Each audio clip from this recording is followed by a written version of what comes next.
and welcome back to another exciting tech video brought to you by the KWU Tech Training Team. My name is CJ Johnson and I am a training specialist. This video series is called Dive into the Details of DocuSign, and the objective of this video training is to have you understand how to add people to the room so that they can help you collaborate on your transaction forms, with the goal of accomplishing you increasing your DocuSign knowledge. So if you have other people working with you in collaboration on your DocuSign forms, giving them shared form access and allowing them into this room is going to allow you to collaborate. Let's show you how to do that. So we're going to go ahead and click on the People tab here at the top of the screen. So I'm going to click People. So as we're in this People tab here, we can notice that there's people already in the room. Now we can see that we have our market center here in the room, our demo market center. It looks like Janelle is part of that demo market center here. So that market center administrator is going to be in here. We can see that a KW admin is in here as well. And then also whoever clicked to start a transaction, if that's us, we will be in the room here. This is Donna's account. So Donna's in the room as well. Now, here's the question. What if we need other people to be in this room and help us collaborate with these transaction forms? How do we do that? So what we're going to do is click on the blue invite button on the right-hand side of the screen. So I'm going to click on invite. Once we do that, we can see an email field here. Now this email field is going to be super important. We're going to plug an email in here that is going to be recognized by DocuSign and Command. So if someone has a DocuSign account through Command, then it will be recognized here. We want to make sure this person is underneath that KW Keller Williams umbrella, if you will. All right, I'm going to go ahead and put in Ryan, my teammate's name here. He has a DocuSign account or Command account that's recognized here. And as you notice, DocuSign will start to try to recognize those emails here. Now it looks like Ryan's is recognized. We can click that and proceed forward. The first name, last name is going to be auto-populated, as well as this transaction side. That transaction side is just asking, hey, what kind of transaction are you working on? Is it a listing? Is it for a buyer? You can indicate that here. And then at the very bottom, we see room role. Right now, we're letting Ryan, my teammate, for example, have an agent owner role here. So what does that mean?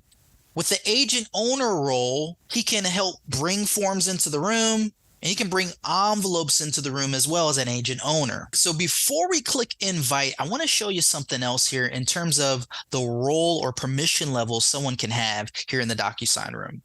Let's say Ryan does not have an email that's recognized and doesn't, at the top here, let's throw in a weird, unique email that's not recognized by DocuSign or Command.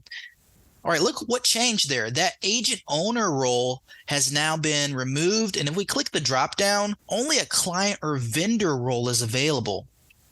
So if someone's not underneath that Keller Williams umbrella, they don't have a DocuSign account that's recognized through Command, they can only be a client or vendor, and they're going to be very limited in how they can help collaborate with me or you as you're in your DocuSign room here. All right, we'll switch this back to that email that is recognized. Okay, we can see we've invited Ryan into this room as a new collaborator, someone to help out with these transaction forms as an agent owner, meaning he can bring forms into the room and bring envelopes into the room. Here's the question. What if I need him to have more access? Maybe I want to allow him to edit my forms as well. How do I do that? In that case, we're going to give Ryan shared form access, which is the highest level of access for him to collaborate with me. So we're going to click on the three dots or ellipses on his card here.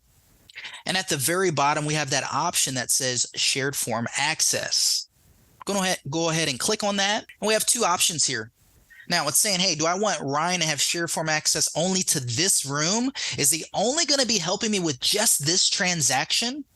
Or do I want to give him access to any room? Maybe I know that he's going to be helping me with future transactions, future things that we need to collaborate on. In that case, I'll say any room.